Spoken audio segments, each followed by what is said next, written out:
In Los Angeles this hour, supporters of the use of force plan to protest France's opposition to war by pouring bottles of French wine in the gutter outside of the French consulate. I want to get to Washington right now. The refusal of France to support the U.S. in Iraq triggering a symbolic protest. Instead of offering French fries, some restaurants across the country now calling them freedom fries. That message also being heard in Washington, now being served in congressional cafeterias. Freedom fries, and instead of French toast, you can get freedom toast. I'm getting European fries today. Not French fries? Oh, no. We ran across this story coming to us from Beaufort, North Carolina, where a certain restaurant there is now saying they're not going to be serving any more French fries. That's what we're hearing, and Neil Rowland he's the operator of this restaurant. It's Cubby's in Beaufort, North Carolina, and there's Neil. He's joining us now live to tell us what this is all about. Hey, Neil, where'd the idea come from? We opened up our menu and the word French just took us and grabbed us. So all of a sudden we decided, you know what we're going to do? We're going to change our French fries to freedom fries.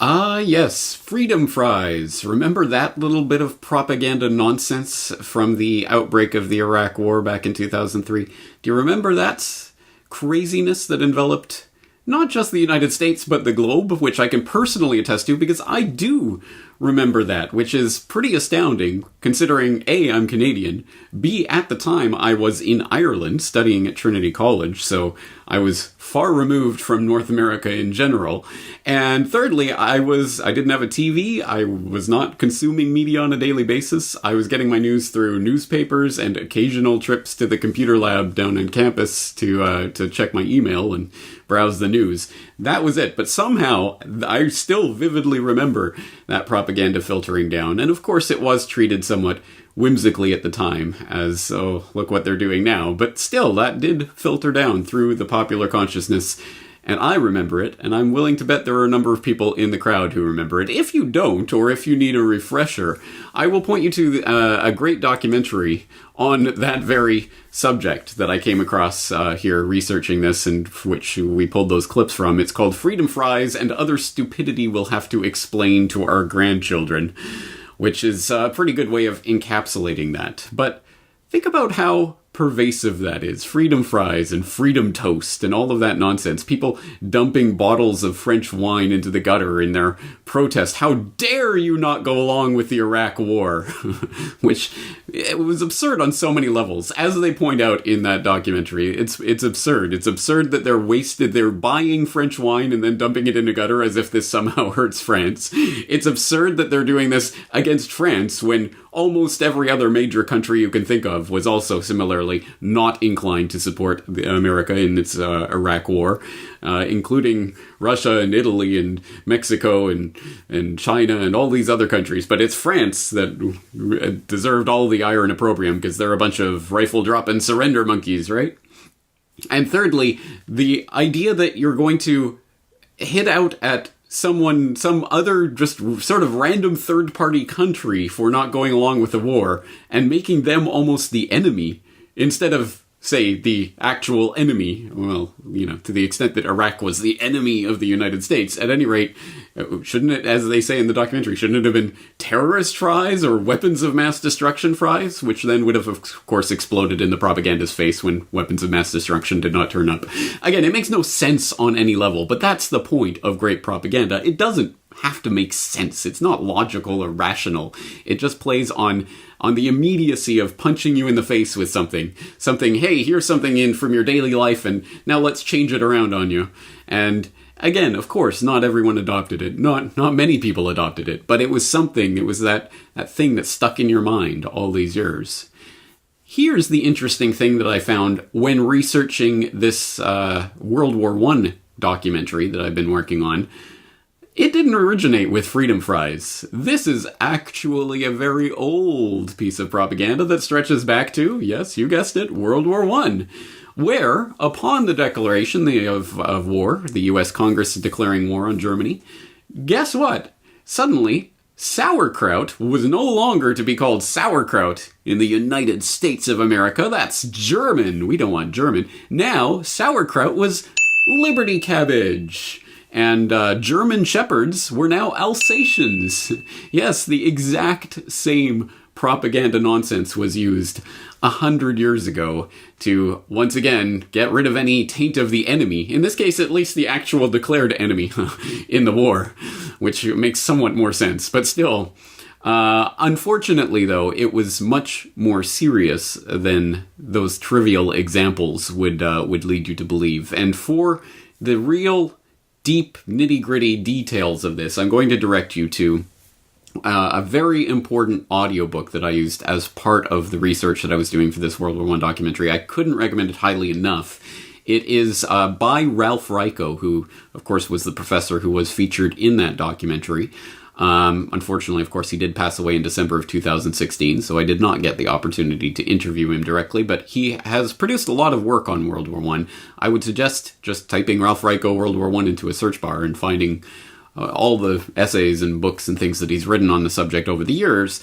But specifically, I very much appreciated an audiobook called The United States at War by Ralph Raico, World War I, which was really good at drilling down on the ways that American society was fundamentally changed by that war, and through propaganda and other means, legislative as well.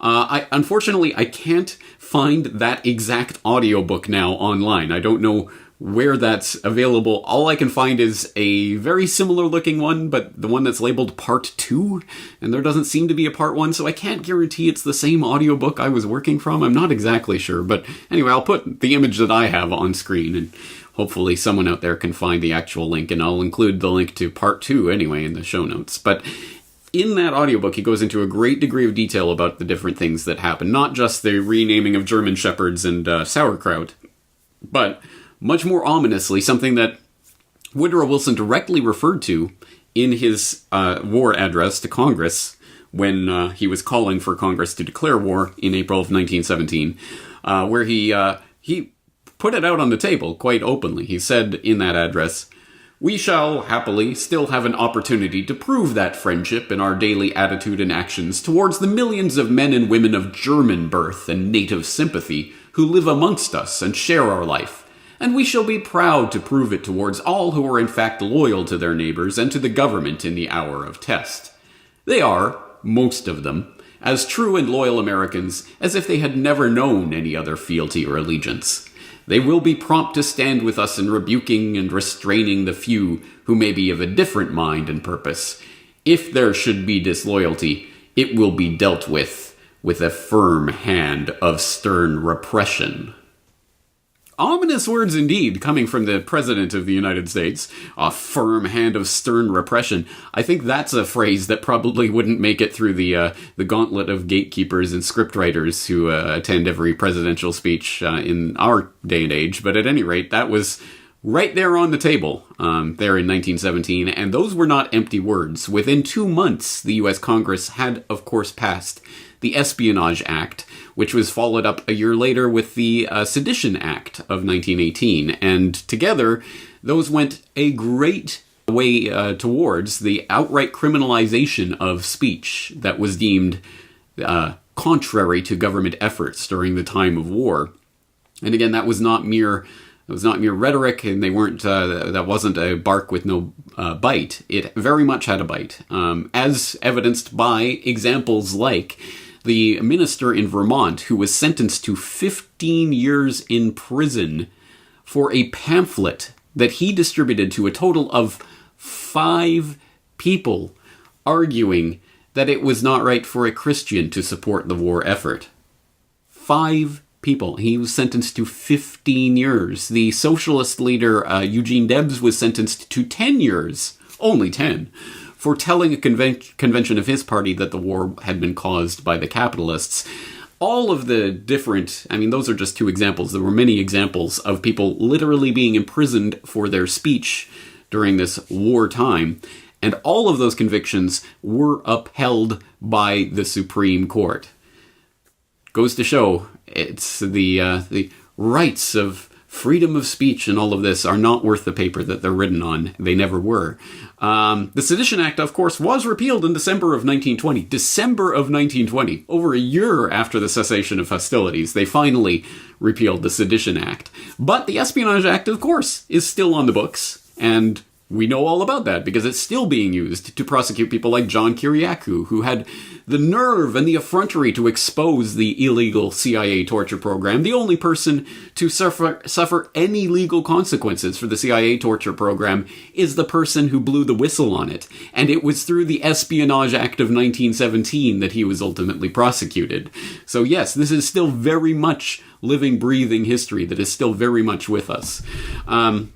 The craziness that swept over America during the World War I, again, cannot be stated strongly enough. 14 states passed laws forbidding the teaching of the German language.